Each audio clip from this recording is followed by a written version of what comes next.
Alright, what is up guys? Losing Manic here. Let me scoot over on this bed.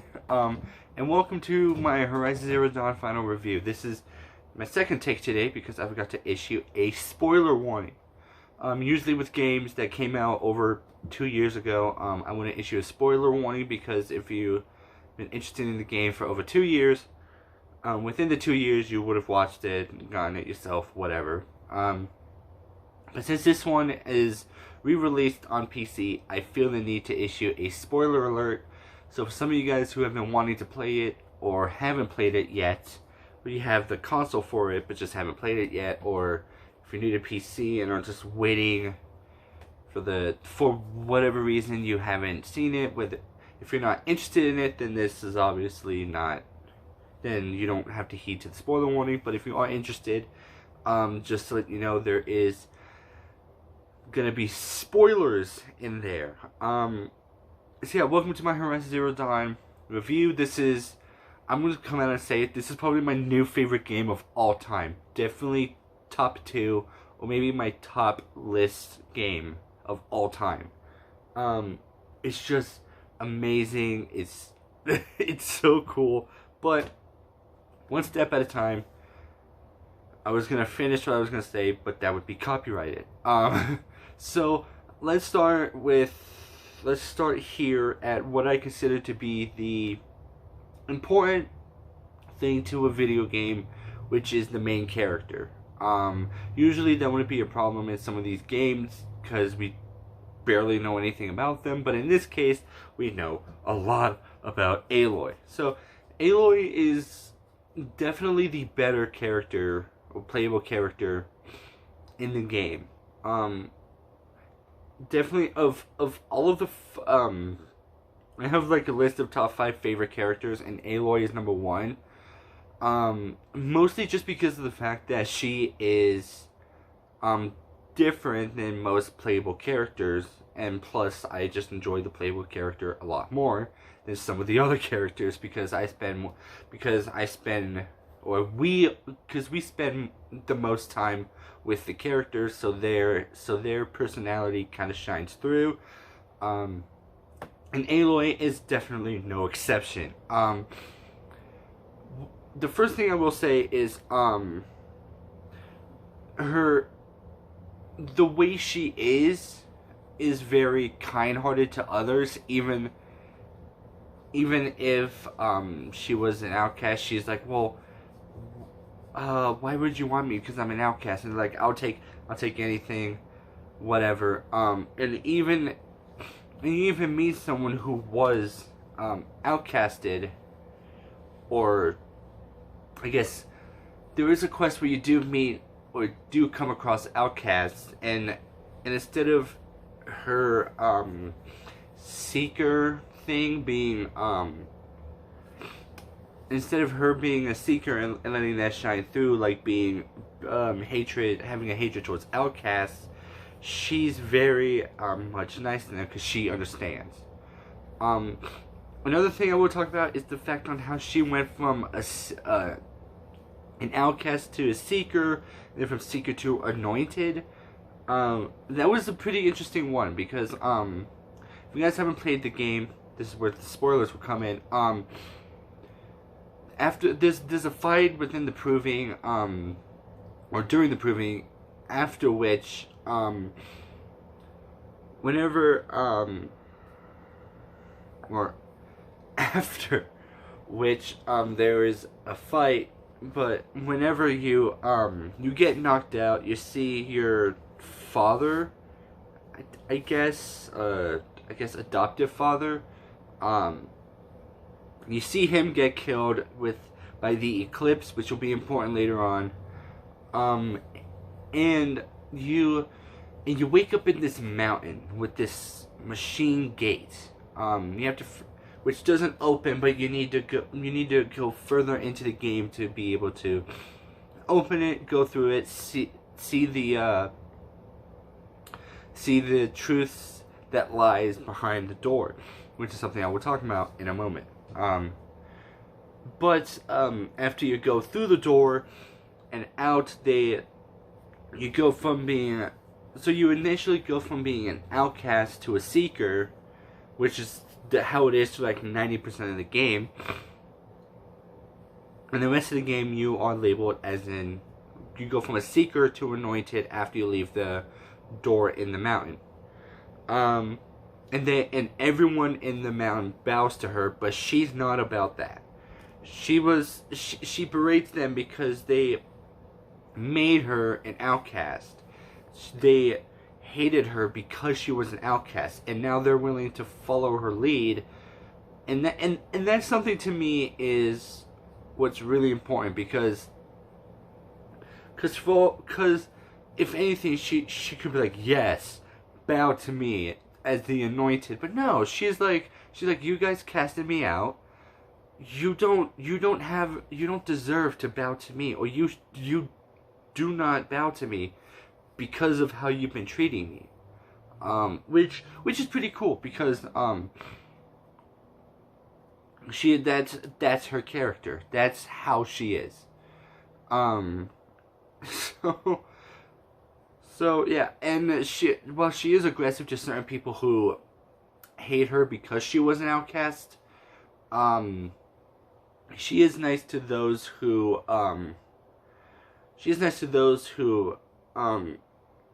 know she was an outcast but are nice to her, because, you know, it's a give and take system with her, which is something I really appreciate, even though I don't follow that rule in real life. And with her character, she shows a bit, like, I think I mentioned this already in this video, she brings more emotion to the game. If you do the Frozen Wilds DLC, which was what I have because it came with, Horizon Zero Dawn kind of came with the PS4 I got, and Frozen Wilds was in there as well, so, it was free. I guess, if you do the Frozen Wilds DLC, you meet a character named Berggren. He's the first person, or the first named character you talk to in the DLC. He's not the first person you talk to in the DLC. You meet some, well, okay, I guess if you're talking about responding to, then no. Anyway, and so anyway, once you go further into the game or the DLC, Berggren wants to speak to you about 3 hunters who sort of owes him some stuff, because they gave him a broken Thunderjaw heart, which didn't work out well. So he was like, you give me back 3 things and we'll be fine. So Aloy goes out to find them, and these 3 hunters are coming up with names for themselves. I think mostly because they were banished from the Banuk tribe. I don't remember. My memory is about as boring as a fucking goldfish. So there may be something in here I referenced twice. But one of the names that one of the hunters recommends is so dumb and so hilarious. You can even see Aloy laugh, like just a little like snicker or a chuckle or whatever. Like she doesn't just stand there, like what the hell? No, she actually laughs at it because it's funny. And that is something I enjoy and that was something I really enjoyed, because they made her more than just a character. They made her seem more of a person. Kind of like with Fallout 4. I'm not going to be referencing that a whole lot. I do play the game a lot, so that's kind of why I give resemblance between the two. I won't reference Fallout 4 a lot, but in Fallout 4, your emotions are based on the tone of the character's voice. This is not the case in Horizon Zero Dawn. In Horizon Zero Dawn, while it is emotion, there's more to it in some aspects. It's not always the case, but in certain circumstances, that is the case. And in this case, in the case of Frozen Wilds, that was the case. So yeah, I'll talk about Frozen Wilds in a moment. I do have a negative bias towards it because I started it on a New Game Plus difficulty on hard, so I'll have a negative bias towards it, but that's not but I'm not going to talk about that at the moment. And I will say the variety of. Well, no, I was gonna jump ahead. Um, I do like the fact that just because she gets labeled a Nora, which means in some cases she doesn't really she's not really liked by everyone past Norland, or she's not really liked even in Norland because she was an outcast. So I don't know. But she doesn't let that get to her. That's what I was trying to get at. She doesn't really let that get to her. Like, she does stuff for everyone who calls her stupid Nora. She just goes on ahead, whatever. Which, fun fact for some of you guys who don't know, the Norlands is in Colorado. Which is funny because I live in Colorado. I don't know what part of it is. Because in fact but it's, side note, you can see some of the vantage points has the Denver Museum and Colorado Springs. I live in the Denver area and my mom lives in the Colorado Springs area. It's not that long. It's maybe a few miles longer, but from the Norlands to where the Colorado Springs vantage point is, it's not that long. Maybe I think Colorado Springs is in the Ruins area, and the Denver Museum is in the Norlands area, or the Denver Stadium, which is the Broncos Stadium, is in the Norlands. It's not really that long. It's a bit long. It's a bit longer in real life, but I guess for safe sake, kind of has to be. Maybe I don't know. I'm not good with distances. Anyways, moving on. So I think I've touched everything about Aloy. I will go over a few characters, but I do want to finish up with Aloy specifics as opposed to, because since you do play as Aloy, there are some other Aloy specifics, but I wanted to end the Aloy herself portion. Next is the armor. I barely use the armors that you can get from merchants. Like I said, I'm doing a New Game Plus. I haven't beaten it yet, but I will say I started the New Game Plus with the Nora Brave, which you get from Teb before the Proving, and the Shield Weaver armor, which you can get by completing Ancient Armory. I will say one thing though, the fact that this level 25 is a bit ridiculous because there's no enemies at all. It's just all dependent on how far you go into the game. It's one of those where like, it's like even though you're at that level, you cannot beat it until you get 5 power cells, which is already close to the end of the game. So I would advise for people who want the Shield Weaver, I would say only get the Shield Weaver if you plan on doing the game on New Game Plus, because that would definitely be needed and you have more time to use it. Since I'm doing it on hard mode, I had to beat Frozen Wilds with most of the time with the Nora Brave, but there were occasional points in the game where I beat it with the Shield Weaver armor. So that is, I feel like that's something to think about. If some of you guys are like, oh, the Shield Weaver, I might need to get that. No, considering the fact that you get it. So you get the 5th power cell close to the end of the game. So the only way, so at this point, if you can manage to get it, you manage to get that far without the need of the Shield Weaver, then I would say you don't need it at all, unless you plan on doing New Game Plus on hard, very hard, and ultra hard, which is what I intend on doing because I hate myself. But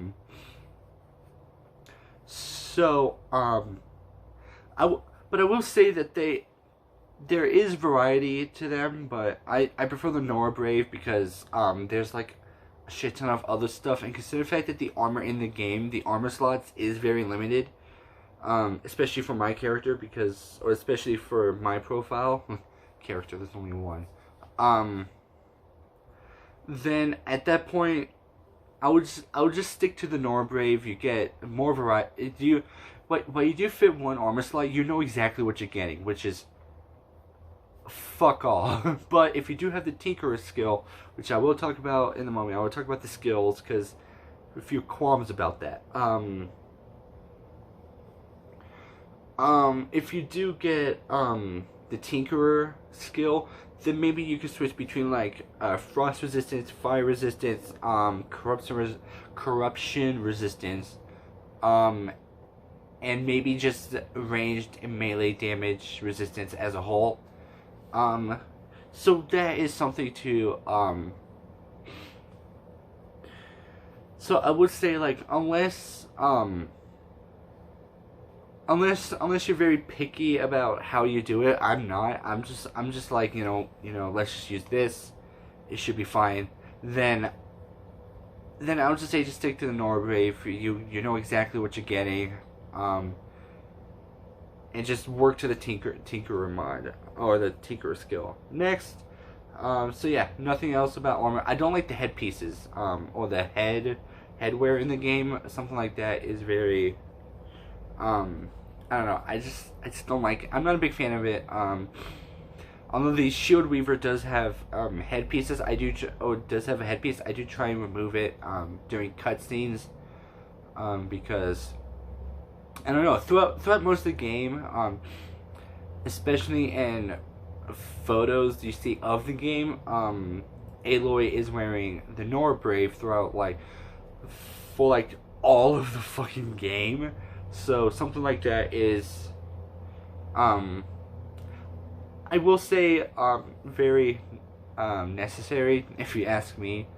But that's neither here nor there. Anyway, weapons. Weapons are actually pretty good. They're very different than what you expect. You expect that, like, since they have technology from the old world, or the old ones, that you would be getting like guns and all that, but you're stuck with a bow, a slingshot, and tripcasters and ropecasters.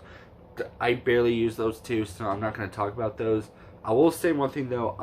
One of the cauldron bosses, which again I'll get to in a moment. The boss's strength is shock, but I did use the tripcaster to kind of, I did use the tripcaster a lot, not knowing that the strength was shock. But hey, I beat that anyways, with the tripcaster stuff. In fact, it took me forever to do it without the tripcaster. That I finally went to the tripcaster. Whenever I did the tripcaster, I defeated it. So yeah. So some of the weapons in there are pretty cool. You do have slingshots. Some of the weapons in the game, especially with like shadow weapons, or the ultra rare weapons, which I think is shadow weapons. If you do the Hunter's Lodge, and you get all 15 of the Blade of the Suns, which was not easy for me, but they're pretty easy. But then, depending on how you do it, there are certain things you need to do. Like you need to buy like a sling. You need to be able to get you need to defeat a certain cauldron, which I think was the RHO, because you need to override Ravagers. So something like that is pretty interesting. But those hunting grounds are not easy. But whenever you do the hunting grounds, you do end up getting three different weapons, which are basically the Hunter's Lodge versions of shadow weapons. They're basically the same thing, but they're just labeled as hunting stuff. So maybe I think they do a bit more damage, but they're still the same. Like take hunters, or take like the shadow weapons. I forgot which one they are. I know it's sling, I think warbow, and I think a ropecaster or trip. It's one of those. It's definitely not one of the main bows I use. I mostly use the hunting bow, and what's the other bow? I will say I don't use the war bow. I will say that much. I probably should have played the game more before I went on here, but hey, I don't give a shit. Here we are. So yeah, if you just take the three weapons without the Hunter's Lodge stuff and you increase the damage, I think that's what the Hunter's weapon is.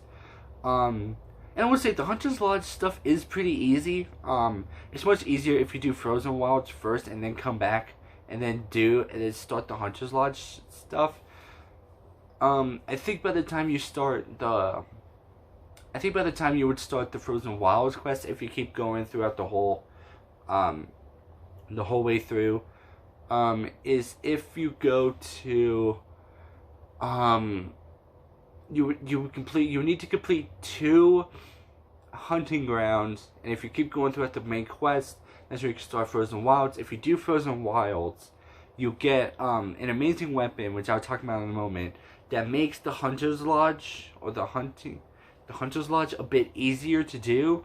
Considering the fact that there's an enemy in there called the Red Maw, which is just a Thunderjaw.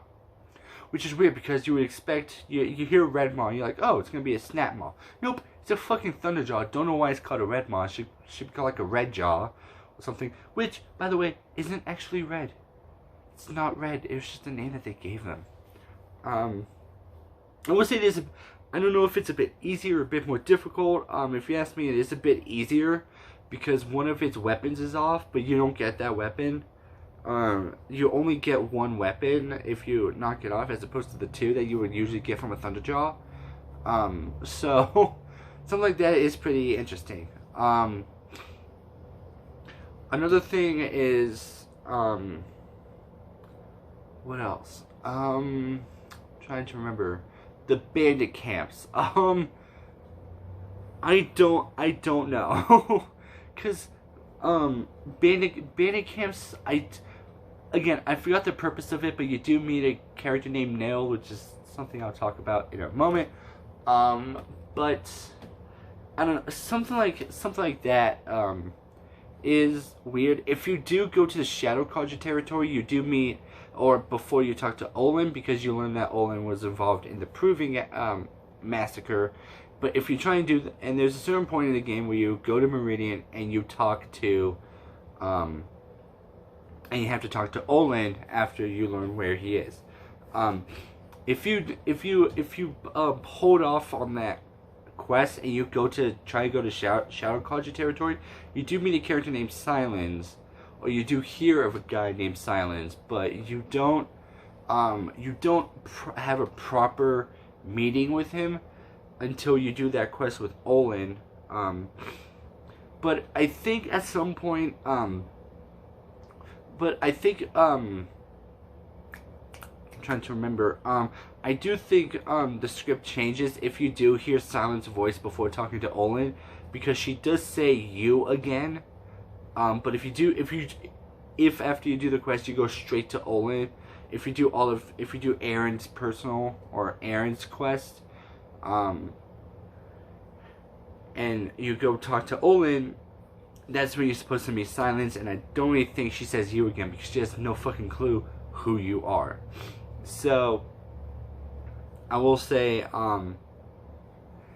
yeah. And the reason I was over at the Shadow Cauldron area was just because I was trying to get some vantage points, some rare items, whatnot. And so, yeah, here we are, talking about Silence. Yeah, I like how this went from talking about weapons to talking about whatever the fuck. So yeah, that's pretty much it for, yeah, so I guess I was done with weapons. Yeah, nothing really too special about it. Now, let's move on to the characters. Some of the characters in there are actually pretty cool. Teb is, aside from Aloy, is by far my favorite because he's always nice to someone. He doesn't believe in the law, just like Aloy.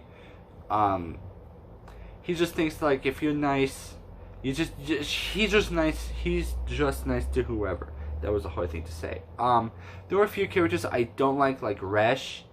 Because you would expect in some cases, like you're made seeker, that certain people who are bigoted towards you, or I guess have a hatred towards you for being an outcast, would be nice to you. Resh is not the case. In fact, I feel like he has a more. I feel like he has a much more bigger hatred towards you, because you were made a seeker. Which, for some of you guys who don't know, a seeker is where you go from when you have no limitations as to where the hell you go. Unlike the high matriarchs and people of the Norland, they're not allowed to go over there because they aren't made a seeker. But you are given that option. You are given that choice. Okay, not an option. You are forced to have that right, which I mean, can't be too bad if you ask me.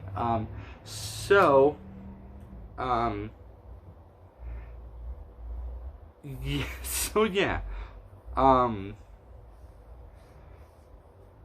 I would say when it comes to characters, Nil is also my favorite because he's so weird and confusing, because you're like, what the fuck is his story? And in fact, if you learn of the fact that he was at Sunstone Jail for a moment, and you go to Sunstone, you can mention Nil. So that would be something. So that's something pretty interesting. I will say, I am a trophy hunter myself. I do try and go for trophies. In fact, I will say, of the games I have, either Modern Warfare 2 Remastered or this one are the easiest games to get platinum trophies on. But one of the trophies you get involve you, getting all of the possible allies for the quest, the Looming Shadow. Which, to do so, you need to take your time. You need to explore fucking everything. Do every personal side quest. Do every single side. Well, not every single side quest, but it'll help, you know. If you do every single side quest, and that kind of leads to then you get them. But that does leave the question on Nil. Nil is not needed. Because after you do all the bandit camps and you talk to Nil, he advises you to talk to. He advises that you meet him in a certain area, and he's like, "Let's kill each other," which isn't the case. If you kill him, he doesn't show up in the Looming Shadow, but you still get the trophy. I did reach that point in the bandit camp, and I let him live just to be safe. But hey. If you kill him and you want the trophy, it's not, you don't need to have Nil in order to get it, which makes sense because he is player determined. Another thing is within the time of Geneva, or I guess Warden Geneva. If you don't know about Sunstone, you may try certain quests where you have all the possible characters, but if you don't go to Sunstone, which is like there are a few that are easily missed. I think Mother's Crown is one of them, or Mother's Crown and Sunstone Rock. You could do every possible quest, but if you forget those two, you don't end up getting it, which is weird, but that's how it goes. So far I'm good. I might have to beat the game. Fuck, I might do that after this. Beat the game, get the trophy, whatever. So yeah, certain characters I do enjoy. Some of them I'm like, really? Like, this is in there? But, I mean, it's fine. I did forget to mention, I didn't want to talk about, which kind of relates to the characters. There is a character named Petra. For some of you guys who don't know, this character, Petra, shows up at the Looming Shadow no matter what. But there is certain dialogue that changes based off if you do the quest Heap of Trouble. And within there, if you do the quest Heap of Trouble, Petra makes a sexual remark to Aloy. Not really directed at her, but like makes like a sexual remark to her. But Aloy cuts her off. I don't know why. It's funny as hell. If you guys play Horizon Zero Dawn, make sure, of all the quests I was saying, make sure you do that one, because it's just fucking hilarious. because she gets grossed out by it, which, I mean, I understand tribal shit and whatnot, but, I mean, come on. Everyone's allowed to have fun. And thank God she's 18 or 19, because that joke would be very bad. Which, that was one of the things, they don't confirm if she's 18 or 19. I could have sworn somewhere I heard that she was 19, in the game, but I don't know. I don't know how old, because it says she was born in a specific year. So if you know when the game takes place, by the time you play as Aloy properly, then you would know that maybe she'll be 18 or 19. I don't know if the dates are on there.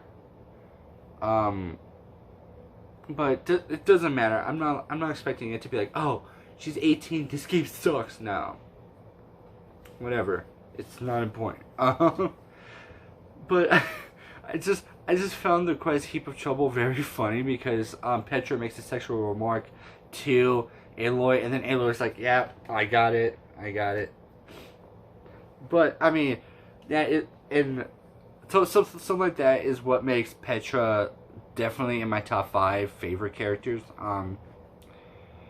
Because that's my weakness, is like sex jokes. If you make sex jokes, dude, you are the greatest person in my book. Don't ask, I don't know. So, and then we go on to machines. Oh boy, buckle in. I have a lot to say. Well, buckle up. I have a lot to say about the machines. Machines in the game are fucking amazing. I love technology in video games. If this channel had a slogan, it would be, I love technology in video games, because they're much easier to explain and understand than in real life. So I got the better half of that. Some of the machines in there are pretty easy to manage. As it is with a lot of stuff, especially in the real world video games, if you get used to something enough times, it will be easier to manage. And the machines are very much like that. There are 4 different enemies that I have no fucking idea how they work, which will be the Sawtooth, which I thought was a scrapper. In one of the reviews I made, I was like, no, it's not a scrapper. What the fuck is it? And then I heard they were called Sawtooth. I was like, no, I was thinking of a scrapper. And then I thought like a Sawtooth was a snap maw, but I was like, no, that's a snap maw. Whatever. So yeah, Sawtooth, the 2 Bellowbacks, which is the frozen Bellowbacks and the fire Bellowbacks, and the Stalkers. Those are the 4 main ones. I have no fucking clue how they work. There are some other ones in there, but for the most part, they're not as difficult as the Sawtooths, the Bellowbacks, and the Stalkers. The reason that is because with the because Sawtooths only have 1 weakness. Well, they have 2, but one of them is easy to get rid of, and the other one you have to go underneath the machine, which can be difficult if you're not accurate, like I am. If you're not too accurate, it could be hard to miss. The Bellowbacks, I don't know. I tried one thing and it works easily. I try that same thing and it's a lot more difficult.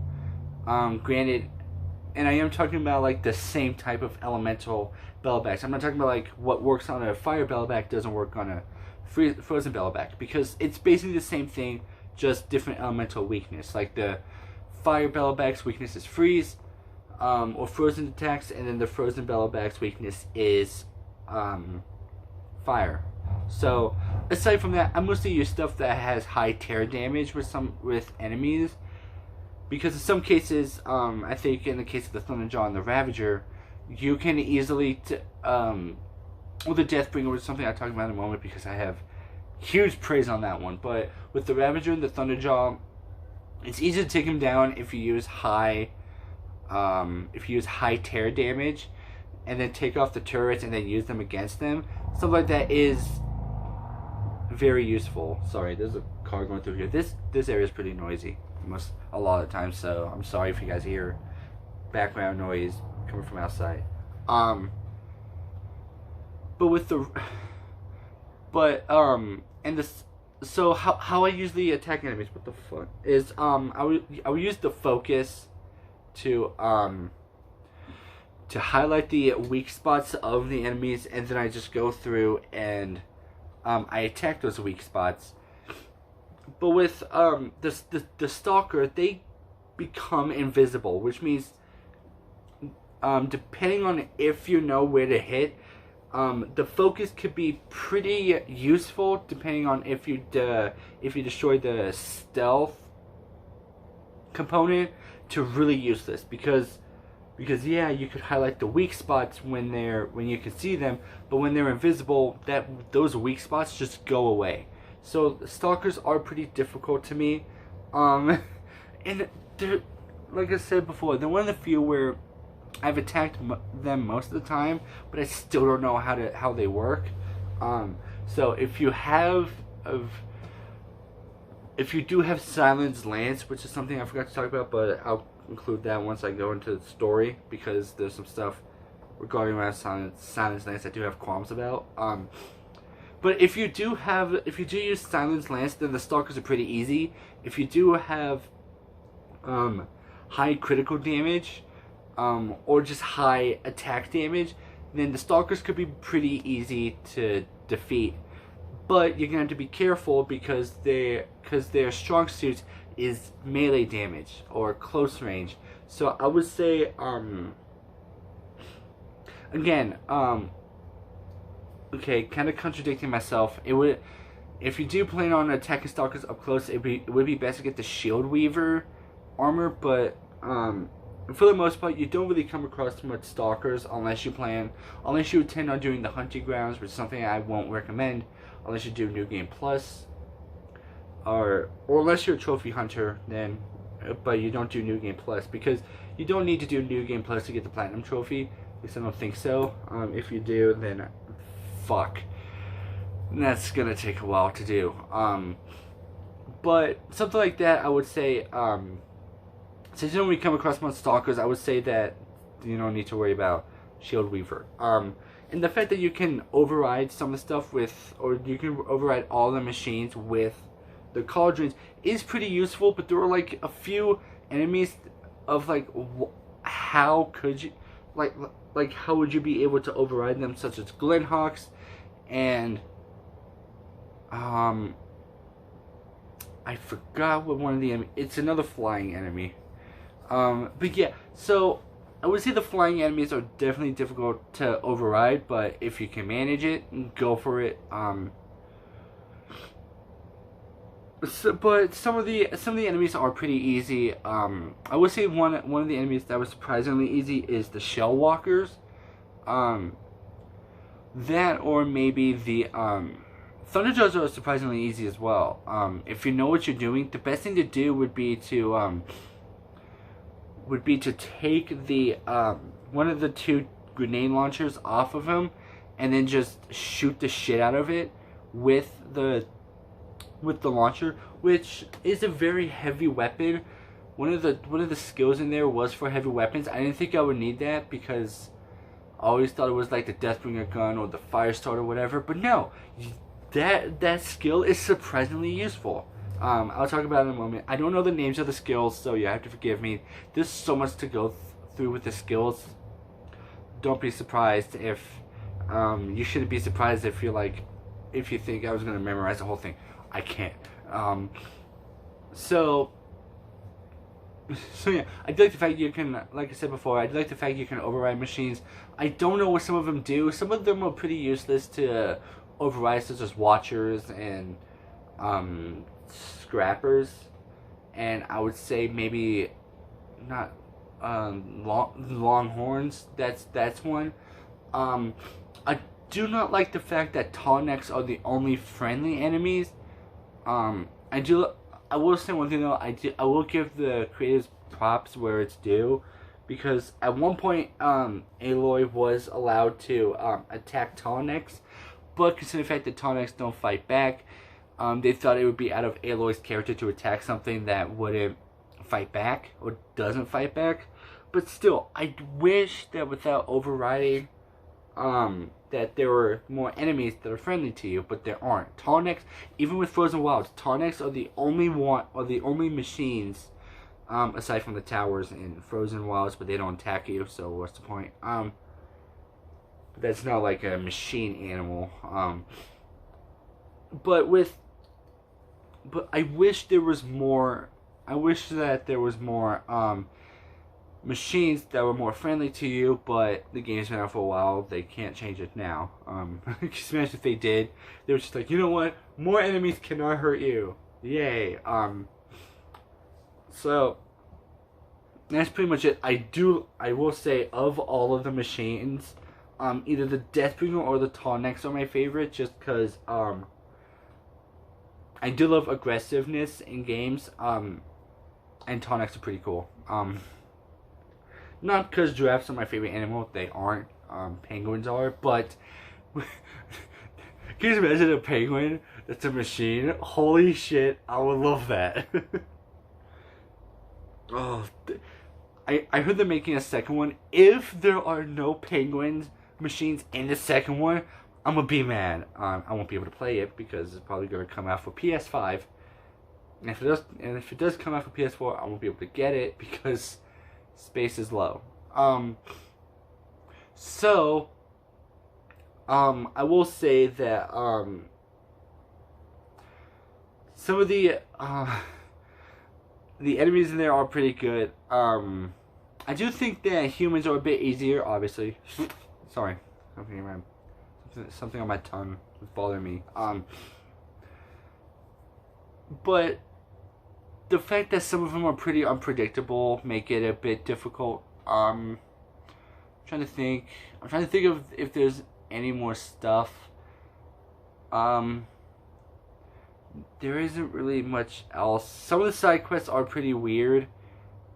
The fact that you meet someone named Fernand, and he ambushes you, and after you survive the ambush, his first thought is to cut off his whole left arm, and you have a choice to either say keep your arm or it's gonna cost more than your arm to forgive you. Some shit like that. Like, again, it's out of Aloy's character to be threatening to these people, but the fact that she does anyways makes it a bit weird. So that's pretty much all I have to say story-wise. Let's get into the juicy shit, because this story is amazing. So this is where the spoiler alerts will come in, even though I just referenced the biggest plot twist of the whole game. Still, so after the proving, or after you leave the machine, you go off and chase some guy named Olin, who you meet before the proving. It is revealed that he was involved in the proving massacre, but not in the sense of he was leading it, or the fact that he recommended the massacre. It was just you later learn that he was working for the Shadow Carja by force. He was forced into working for the Shadow Carja. And as you go through, you meet these characters, Erend, you meet all these machines, the Rockbreaker, which fucking sucks. But I'm not talking about the machines anymore. And then as you go through, you do Erend's quest, you do all this, you meet a guy named Silence, who is very mysterious. He's very if he was put into the real world, he would probably be a philosopher, because he's very wise. He knows a lot of this stuff that goes on in the game, and so, or he knows a bit more than you do. But as you progress further, you learn more, or you both learn more together. But the biggest thing to know is of this, I guess, leader called Hades, and the Shadow Carja, or I want to say Shadow Carja, but the Eclipse, which I think is the Shadow Carja. Maybe they're two different things. But I guess Shadow Carja is something. Anyways,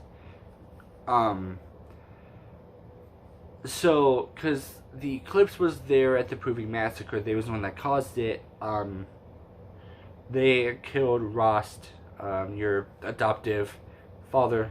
You'll see why. Why it's he's the adoptive father. So with So in the game, as you progress further, you learn of the fact that these machines were supposed to be peacekeepers, but instead they were a part of the apocalypse of the old ones, which kind of caused tribals to form. And you later learn that Elizabeth Sobek,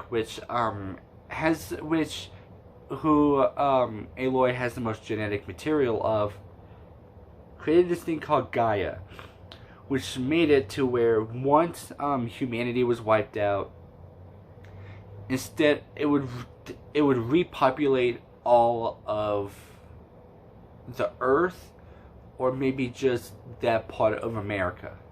I don't know, because you don't go further into the game. Which means that you later learn you are not human. In fact, no one is human. The people of the old ones are human. You and everyone of the tribal, every living person you meet in this game, and I even think animals are not human. Or not real. So I guess for this purpose, any human you come across is not a real human. They're specimens from Gaia, which was created by Elizabeth Sobek. So I guess in actuality, in a way, you are related to everyone else, which worries the fuck out of me if you kind of consider what's been going on to be real or true. I'm not going to talk about it because it's gross. So she's kind of heartbroken. So Aloy is kind of heartbroken, but I don't think she considers the fact that you're not the only one that isn't human. Everyone else isn't human. Well, I think maybe she wants that. I never paid attention to what Silence says. Until I got further into it, that I was like, hell yeah. So then you go through the whole thing. You meet Silence in person, in the flesh. Maybe that's the second. Maybe that's the second time. No, that had to have been the first time. And then you get his lance. Now I do want to go over. I do want to go on the side for a moment to talk about his lance, because there was one thing I've noticed when playing the game. Or replaying the game. So after I beat the game, like I mentioned before, I redid the game on New Game Plus, which means I got to do Frozen Wilds, because I never really did it. Whenever it came to the main story, because I just want to get it over with, and then replay the game on New Game Plus. I really enjoyed it, so here we are. So I had Silence Lance whenever I started the game, because that's how New Game Plus works. But I haven't come across Silence anywhere. I haven't met him. I haven't heard from him. All I know is that I have the... If we were to take into account the fact that we just woke up, or we know nothing about it, then I just have the lance of some random dude I don't even know. And you go over and you do Frozen Wilds quest, you learn, and you keep going. You meet a guy who talks about the fact that your lance, or spear, or Silence Lance, glows, is trying to, because Silence was a part of the Banuk tribe in some way, but he was also for the Eclipse, as well as himself. Well, now he works for himself. And so, this guy of the Banuk tribe in Frozen Wilds asks you where you got your lance from, and Aloy just says that his friend was a tinkerer, which presumably means your character knows who Silence is, but yet has never come But yet, whenever you first hear of him, you have no idea who the fuck he is. So, with that being said, that kind of brings back to the whole, like, Fallout 4 type thing, where, like, if you go to Concord, or you witness the Battle of the Minutemen, and you go straight to Vault 81, and you complete the quest story time, where you talk to children about your adventures, and they ask if you kill a Deathclaw, presumably you have, with the Minutemen, even though you haven't saved Preston Garvey and the Minutemen. That kind of ties in there. It's confusing as all hell, but whatever. Which, speaking of which, Silence Lance is like the greatest weapon of all time. So you won't be able to modify it until you do the Frozen Wilds, so, which is fine. Sorry, ADHD kicking in right now. But if you don't do the Frozen Wilds, it's still pretty good anyways, just because of the fact that, because it does a bit more damage than the spear. I will say the downside of Silence Lance is if you don't do Frozen Wilds, you won't be able to modify it, but, with your spear, you can easily,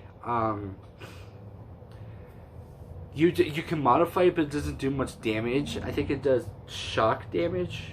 Either that or that's the modification I put on it, which is also possible. So yeah, and then, at this point, Aloy has this, like, emotional attachment to Elizabeth Sobek because she has the most genetic material of Elizabeth, but Aloy thought that, Elizabeth was her mother, which I guess in some sense, yes, but no.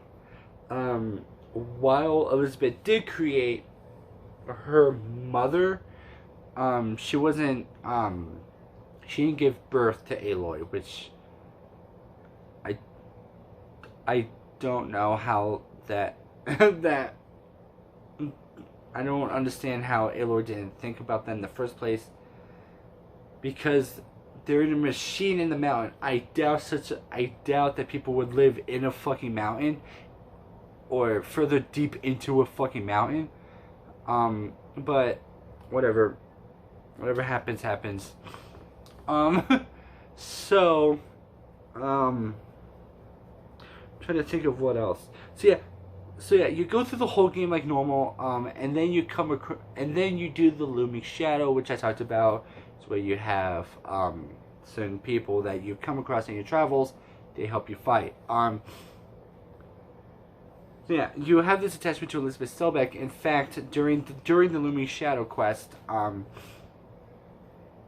before the Face of Extinction quest starts, which is the final battle, I guess, Aloy has, like, a talk with herself, but kind of to Elizabeth, like, how can you sleep with all this stress weighing on you? And she talks to Ross, like, how did you sleep like this? It's troubling. And then after you do the Face of Extinction by killing Hades, there's a cutscene in there where Aloy just travels to a place that Elizabeth Sobek mentions because she's been listening to the logs made by Elizabeth Sobek.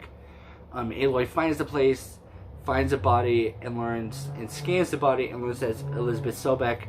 That part made me cry because, again, well, I do have an emotional attachment to Aloy, which means all of my emotional attachments to Aloy kind of proceed over to, I kind of share the same emotional attachments as Aloy because I'm so invested in this game, which makes me sound weird, but hey, I'm a loser.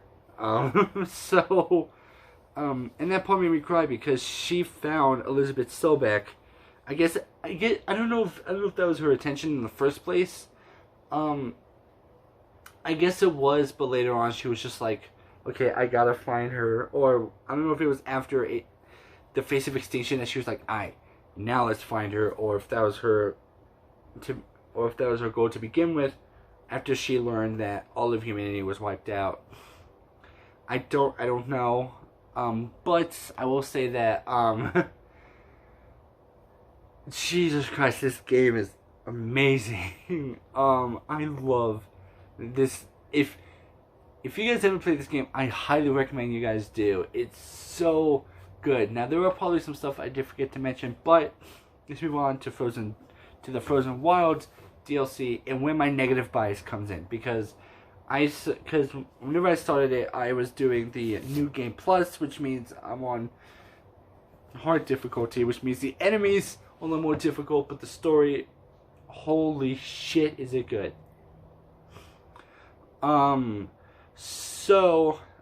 Apparently there's some stuff that can happen if you meet Silence and then do Frozen Wilds. I don't know, but I did it before I met Silence, so maybe once I do very hard, I can go on ahead and do that. I just meet Silence and then go from there.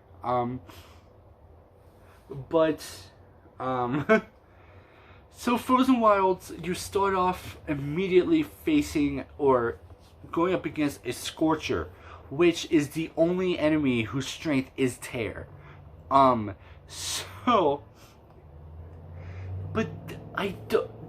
enemies in this game are unpredictable in any sense. Granted, like I said with the four main, the Sawtooths, the Bellowbacks, and Stalkers, I'm not familiar with those.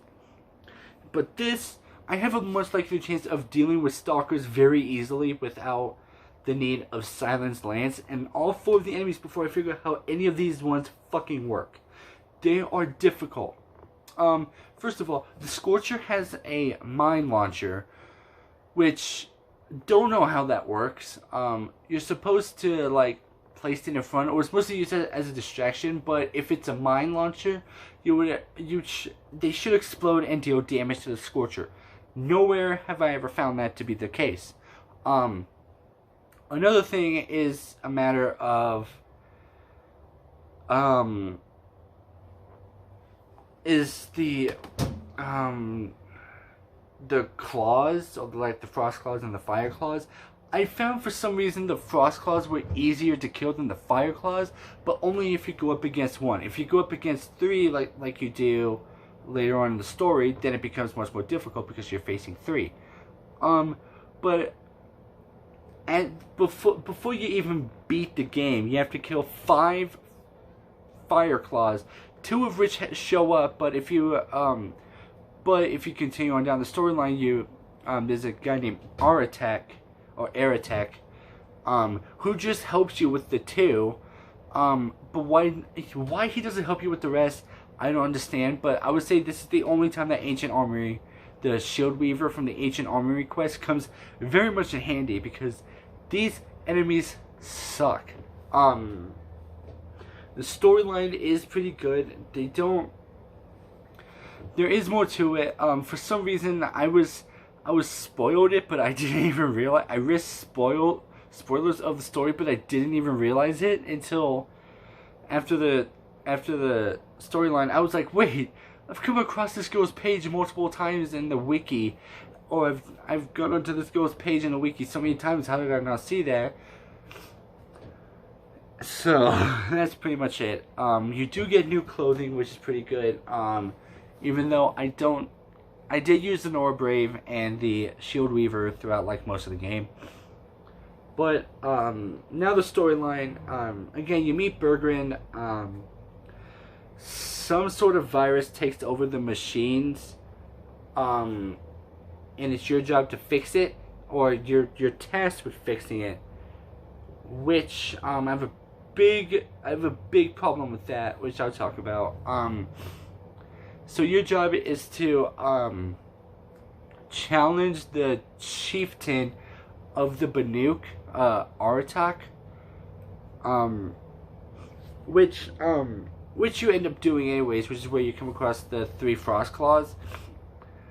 Where you go up against the 3 Frost Claws. But then later on, you later learn that the shaman you had to go, they had to go talk to, who advised that you challenge Aratak, is Aratak's sister. And then you go through the whole game. It's just you, Aratak, and sister. It's not Inatut.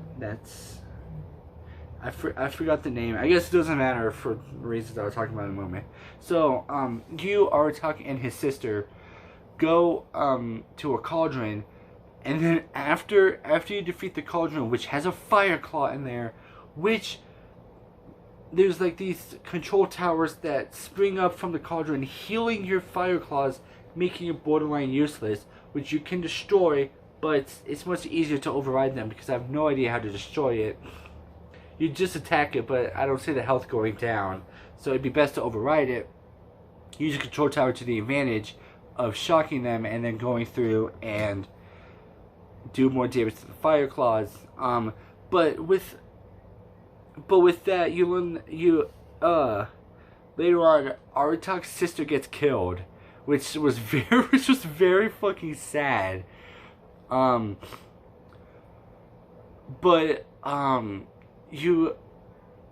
There's a spirit. I forgot. Oh, Cyan. That was the spirit's name. The spirit. After you destroy the daemon, which is which is kind of like the corruption of the Frozen Wilds, which is weird. I do want to specify one thing for some of you guys who are confused. The enemies from within the vanilla game do appear in Frozen Wilds. I don't want you thinking that's just Scorchers, Fire Claws, and Frost Claws. That's not the case. The difference is those enemies, or the enemies that you see from the vanilla area, or I guess the Meridian, Nora, whatever lands, have the demonic, it's suffering from the demonic possession, or overrides as I'll call them. But you get but as you beat the game, you get an Epsilon override.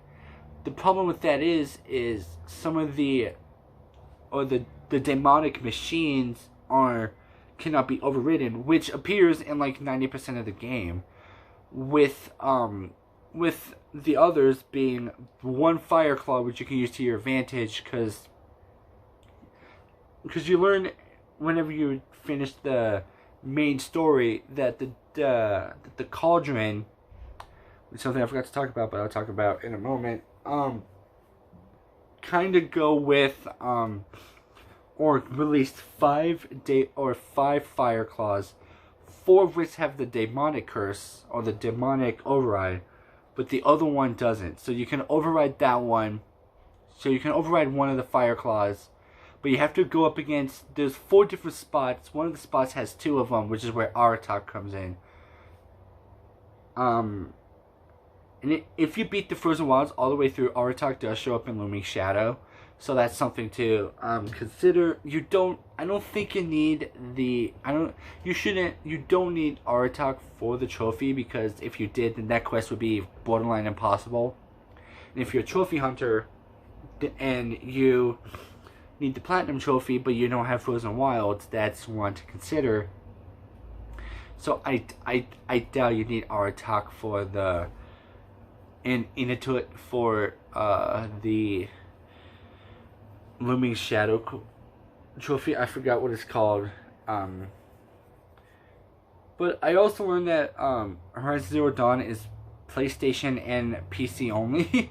So if you're an Xbox character, got some bad news for you. But hey, that gives you more reason to be a PC player or just watch videos. Or get a PlayStation. Although if you're that serious about console wars, I don't know. But the Epsilon override only works with non-demonic machines. But like I mentioned before, most of the machines, if not all of them, have the demonic curse, as I'll call it. So after you defeat the daemon, you learn, or you retrieve Cyan, which was the spirit that Aratak's sister talks about in the game. And you go up to the shaman's base, and you see Aratak there just talking to Cyan, and he he's obviously heartbroken, but then you have a conversation with Cyan and you learn all this stuff. And she gives you the locations of the different fire claws. But if you meet Silence, or if you have met Silence already, supposedly there's some connection between, or Cyan knows about Silence, which is weird. I thought there would be like more enemies and not control towers, but here we are. They did include some new weapons. Some of them are pretty good. One of them sucks, which is the lightning shot, which is just an electric. Which I thought, whenever I saw the weapons, I was like, oh, okay, these are new staffs. Nope. They are they're like staff slingshots. Like if you were to put a slingshot on a staff, that's pretty much it. Although you don't need to pull back every time. It just shoots it, which is pretty cool. But you do come across Bergren's daughter, and she can upgrade the 3 different weapons. Which you need to complete a bandit camp to get one of those weapons. So if you don't do bandit camps, that may be something to consider. Especially if you're a trophy. Well, if you're a trophy hunter, you may want to do the bandit camps already, because of the fact that to get one of the trophies for Frozen Wilds, and you need to do 6 of the main quests, even though they're considered side quests, and 9 errands for all 9 errands for the Frozen Wilds. But to do one of them, you need to do one of the bandit camp to get so you may be stuck with 8 if you don't do the bandit camps. But if you do sorry, I'm so tired right now. I don't know what it is with these reviews. I'm always tired when I do the reviews. But if you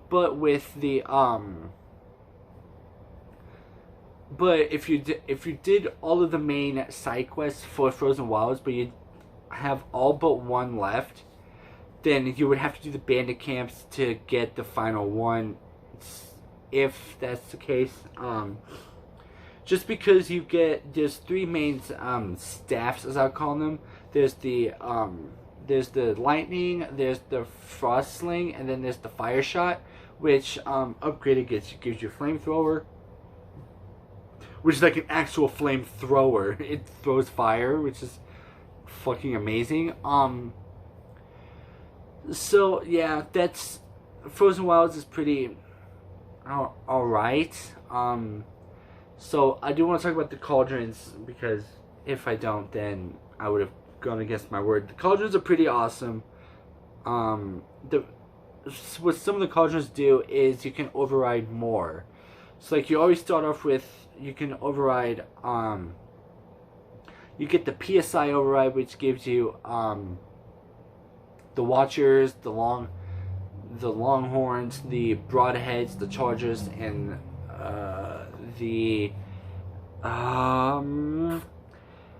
you also get Scrappers, but you also get Striders. That's the word. Which the Striders, Chargers, and Broadheads you can ride. You can override and actually ride them, which makes it easier. But the problem with that is there are certain locations they can't go to, which revolves around fast traveling, which is another thing I'll talk about in a moment, because I have some issues with that. But then the cauldrons, you get more and more and more, until eventually you can just override every fucking machine, except for the corruptors, the corrupted machines, obviously, and the Deathbringer. Now, the Deathbringer is by far the greatest machine ever, because it's not really like a machine based off of an animal, unlike some of the other ones, like the Behemoth is supposed to be of a rhino, the Strider is supposed to be of horses, Chargers of rams, and I don't know what the Broadheads would be, but it doesn't matter. And the fact that it's so they are like the easiest machines to kill. Like, they're really fucking easy. You see them and you're like, oh, this is gonna be difficult. No, they're actually a lot easier than you think, because they have cooling vents, which if it overheats, they get exposed, which means you can attack them easier, meaning which means that it will overheat a lot longer, meaning they won't use their attacks a lot more. And if you attack them enough time, and the more heating coils or the more cooling vents you destroy, the less damage it will, or the less attacks it would do, which makes it so much more easier to destroy. I think it would be pretty cool if you could override them, but I guess that would make it too cheating, because in fact you can override Thunderjaw, even though they don't appear as much, so it would be pretty useless. So yeah, and then the higher up you go, the more difficult the bosses are, up to the point where they say there are puzzles to get to the cores, but eventually after a while you just get to the main core, and then you go up against like some of these harder ones like the Thunderjaws, which again are pretty easy to kill if you know what you're doing. The first one has Bellowbacks, but yet you don't attack a Bellowback. Like, you cannot if you ask me, I feel like the bosses of that area should be what you can override. It's like, I would say like a Sawtooth would definitely be one of the bosses, because they are pretty difficult. Sawtooths are pretty difficult, but especially considering the fact that I think you can override Sawtooths with, I don't remember the or I think the Sigma is one that you get after that. I don't remember all of them, so you'll have to forgive me if you're expecting me to say what all of them are. I don't remember them at the top of my head. Well, I do know them. I don't know in order. You get the PSI during the story. Then you get the Sigma, or the SIGMA. But I call them Sigma because that's a word. Then you get the RHO, and then the XI, and then I think there's the ZH something else. So after which you get all those, you can just override all the enemies, and some of the skills make it to where it's 50% longer or indefinitely. You can repair some of them. I do wish some of the repairs for them were a bit cheaper, because they use metal scraps, which I find to be weird. The fact that your currency is what is used to repair machines and make arrows, and there have been a couple times where I've run low on arrows due to the fact that I don't have any metal scraps left over. So I would say loot as much robots as you can. You don't have to loot them all, but just loot enough. So it's best to do the cauldrons as much as possible, but keep an eye on level, because that may prove difficult. Now let's get on to some of the stuff, the negative stuff. The main negative thing I have about this, and that is fast traveling. I'm used to Fallout fast traveling and Skyrim fast traveling, and don't expect me to do Skyrim. That game's too large for me to figure out how to do that. So don't expect me to be reviewing Skyrim anytime soon. Because after this, I'm done. I'm shortening down the gaming reviews, which I'll talk about at the end of the video. But with fast traveling, you have packs, which it'd be best to get the golden fast travel pack, which means you have unlimited fast travels. But with each fast travel pack, it costs one.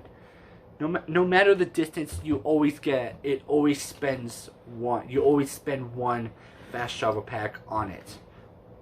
Whether you're at one end of the map and fast traveling to the other, you do end up using up one fast travel pack. Now this is kind of where my advice comes into play. Hunt as much wildlife as possible, not machines. Wildlife like turkeys, foxes, pigs, boars, boars, not pigs, all that, because you can get a golden fast travel pack, which costs fox skin and which costs one fox skin, a few metal shards, I think like 1,200, and fatty meats. So I would definitely keep an eye out for those.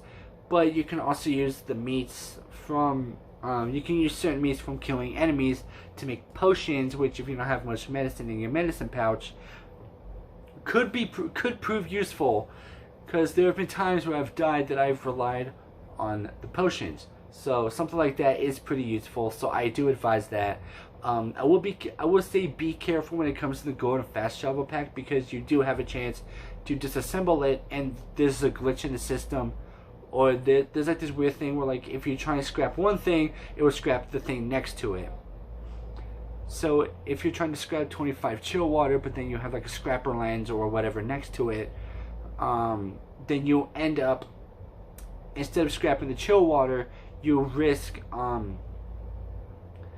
you do risk you could risk scrapping the golden fast travel pack. So I will say, do be wary of that. If you do plan on scrapping one thing, make sure, even if it's of one, make sure you scrap multiples just to be safe. And if there are certain things that, if you're running low on space for resources or desperate for metal shards to make arrows, I would say with whatever you collect, make sure that you disassemble the ones that only say sell for metal shards, because you can't really use them for like, you can't really use them to trade with merchants. So I would say use that to I would say disassemble those to get more metal shards, considering the fact that there are certain skills where you can disassemble to get more shards than usual. Now there are a few skills in there that make the game pretty easy. I do advise Hunter's Instinct. And what that does is it slows down time if you aim and jump or slide, which makes it easier. But if you're one of those people who doesn't like jumping around a whole lot to get kills, that would be that would be useless. But I advise it because it makes enemies a lot more easier, and it makes bellbacks a lot easier to kill. It makes sawtooths a lot easier to kill. Granted, there are different ways to manage that, but and if you slide around a lot, that I think sliding around would be easier to get to some of the weak spots that are underneath the enemy. But I don't know. If that is the case, I'm not good enough for that. I'm just, whatever. Some of the skills I do find to be pretty useless, like the fact that you have to disassemble traps. Not only do you barely come across traps, but traps as a whole, I would say, is not worth it. Because the only time I've ever come across traps, I've either one, successfully managed to avoid it, or two, I've been on my mount, the striders, chargers, and broadheads, and so they've never really been that big of a problem. But you do need it to get some of the better skills. So I will say, well, that is the useless one. Just get it; it will be worth it in the end. I'm trying to think of what else I'm forgetting. The collections. Jesus Christ. So some of the collections involve 9 vantage points, 9 ancient artifacts, about I think 30 metal flowers, and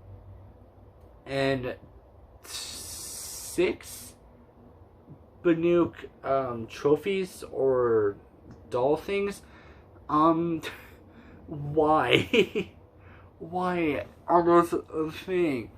I don't get it, because there are certain points in there where you're gonna have to get them anyways. But if you just go, I would say advantage points are pretty worth it. But I don't know, some of those collections suck. Metal flowers, 30 different metal flowers for some, you trade them you give them to some trader up in Meridian. But the problem with that is if you don't collect them, you don't really know what you're gonna get, because you get like random loot boxes. You get loot boxes, but you have no fucking clue what are in them. So you have to decide if that's something you would want, which personally for me, I think is worth it, but don't know. I have like 3 metal flowers so far, which means I need 27 more to go. Fuck. So the collectibles in the game suck. Plus Frozen Wilds increase more because you need pigments, as well as I would say like little miniature trophies, animal trophies. I'm trying to remember if there's anything else I'm forgetting. The modifications are alright. I wish there was more. I wish you could buy some of them, but you can't. Some of them are from boxes, and some of them, like Frozen Wilds, come from doing side quests, or you just find them randomly.